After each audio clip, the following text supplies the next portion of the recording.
Hello, loves, and I hope you had a blessed full moon in Capricorn.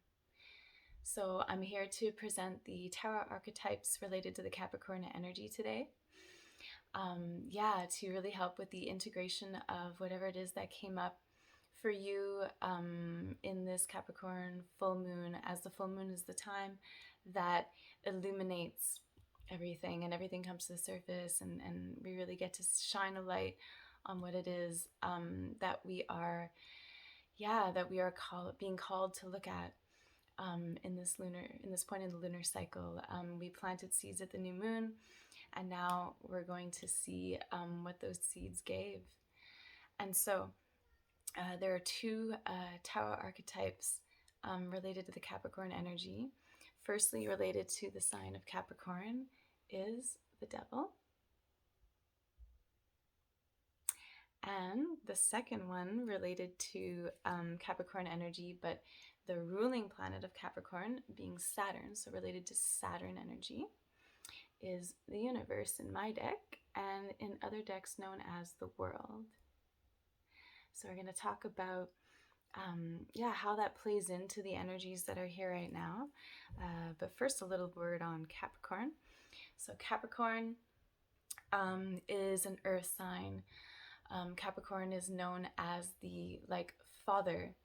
It's the father figure archetype in the tarot, in astrology, and Capricorn energy.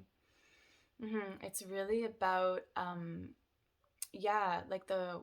the exalted form of it is really about understanding that if you want to reach a goal, you got to do it understanding the process. It's like one step at a time, and Capricorn is ready for that journey of one step at a time. Like there's this wisdom in knowing and this perseverance to really keep going and to just do each step as they come, with the ultimate goal in mind, the ultimate vision in mind. And so I'm going to start by talking about the devil. So again, a little image of the devil. So we see the goat here, and he's smirking because the devil energy is trickster energy. So trickster. There's a lot of symbology in this card. We can see that there's this phallic shape here, and that points to the masculine. It is masculine energy. And there's so much in this card. But what I'm being called to talk about today are the messages that were coming through to me specifically with this full moon having to do with the devil. And the devil helps to teach us, it brings us into a reckoning and a questioning of repetitive patterns that we, for some reason, feel like we have to do it this way, So there's a lot about structures. There's a lot about, with everything of the themes of Capricorn, it's like structures and time. With the devil, there's limitations, restrictions, and all this stuff that comes with time as well. It's all interconnected. And so the devil comes in and starts, it's like having us see past our conditioning, having us see, helping us see past our limited perception, helping us see it from a new view, and helping us see where we keep ourselves stuck and where we keep ourselves bound and chained, and where we get kind of obsessed or really stuck in this hard work, this kind of really heavy energy of repeating things that really drain us, that really don't serve us, that really but for some reason we feel like we just have to keep doing. So this is a real reckoning of that.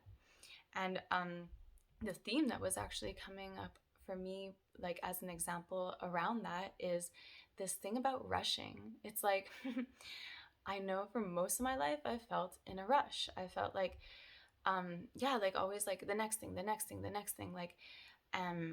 just like always like running from this to this place and trying to like just like over planning things, like putting too much stuff and not leaving enough time to like transition and just like all this stuff. And yeah, it definitely made me sick. It definitely, it was not something that was serving at all. And it took me a very long time to see that.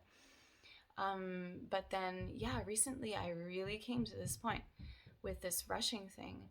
And it was like, no more, like, so this devil energy really helps to see us where we keep stuck in these things, and the rushing thing, that comes from, this like whole idea that like, to be productive, and like in the grind and like have to get these things done, and like if you have to work hard to like, you have to keep doing like, and then we do like all these things that we don't really have to keep doing. And and just like not respecting our natural rhythms and the pace that is like healthy and comfortable for us, and yeah, recognizing that, what, I am actually productive when I'm not rushing. I'm actually like so much more well, and don't go towards burnouts as much, and like there's all these things that like come around that. So it's like where we're stuck in these patterns that for some reason, we think it has to be done this way, because of like conditioning, cultural conditioning, family conditioning, things that were passed down, things that we picked up along the way, that really is not us. And that is not, that is not the wisdom of our bodies and not the wisdom of our souls, and not, respecting our natural pace. And so with that discussion, I'll bring up the universe card. So the world and other decks. And this is the last card of the major arcana. And being the last card, again, I feel like it's very related to time, and it's about the ending of a cycle, the completion of a huge cycle in life. Like this is about the big cycles, right? And it gives us this moment of like sitting back, taking a step back, taking that perspective, looking back on that huge chapter of our life, that huge phase of our life, that could be years, that could be decades, that could be like, but like this really big chapter that's coming to an end, and having this moment of pausing and of looking back, and of like recognizing how much we've been through, and with this perspective, understanding like time in a different way. When we're in it, we feel like, oh, this is taking forever, or like whatever, and then or like we wonder why like things are happening a certain way. But then when we get to this point, it's like we're looking back and we're like, oh, right. It's like I could have never done this earlier than this time because this had to happen and I had to learn this thing. Or, right, like the wisdom of we plant a seed. And then it takes time. There's a latency period. There's a gestation period. We water it, and then it sprouts, and then it takes time and care, and then it grows, and then it becomes a flower. And, and there's no rush. And it's about respecting these natural rhythms and this natural pace, and then again, it brings up this like masculine wounding of like, productivity, and let's like get it done, and like we have to do as much as we can in a little time, and it's like I got this very clear message from spirit come in through a treatment that I was doing, and it was like, okay, like, think about a garden bed, and it's like everything has its season, and you have a garden bed, and you have a limited space in this garden bed, just like we have limited space and time in our lives and in our bodies. And it's like we're looking at this garden bed in this season, and we're like, okay, what is it that is the most important thing for me to plant right now? Like, what is the most being called? Like, what does my body most need to be nourished by? What does my soul most need to be nourished by, And then we pick the seeds, we pick the plants that are all going to like fit. We give each of them enough space. And you know what? Some don't make the cut. And it's not that it doesn't make the cut forever. It's just right now, what is the most important thing? We need to leave the space and the time and the energy for each thing. Because if we overcrowd that garden bed, then nothing's going to grow to its full potential. And do we want things to grow to their full potential so we can get the fruits and the blooms? Yeah, right? So it's like really this perspective and this knowledge about, it's like, it's not about getting, you know, yeah, like overdoing it, overcrowding it, rushing it. It's like really like a deep honoring of like where we put our time and energy, where we invest ourselves. Yeah, so there's like deep questioning about all that.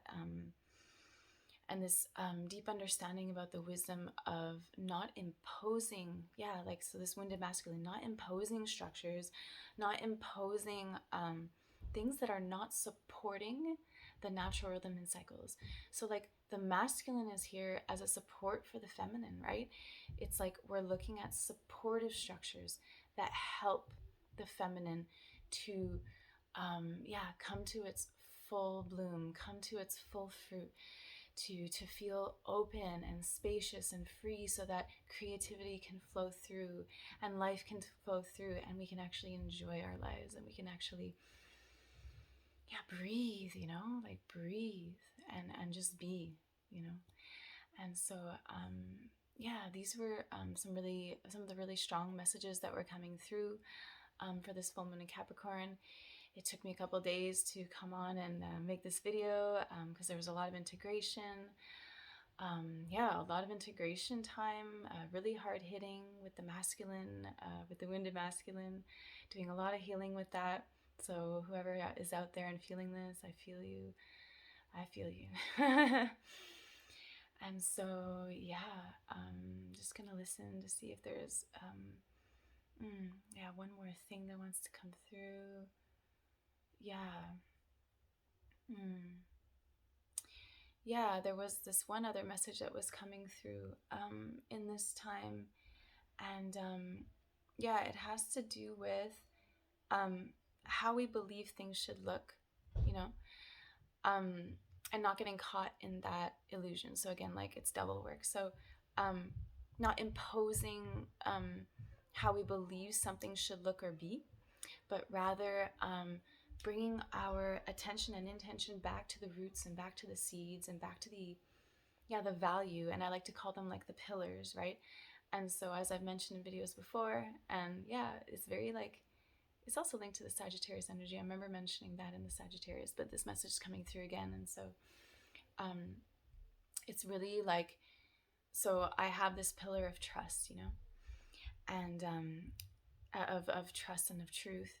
And these are like two deep anchored pillars. And then to really like put my attention and intention on these things, and like to allow life to bring the things to me, and then to respond from these places, you know, respond from this frequency and this vibration within myself.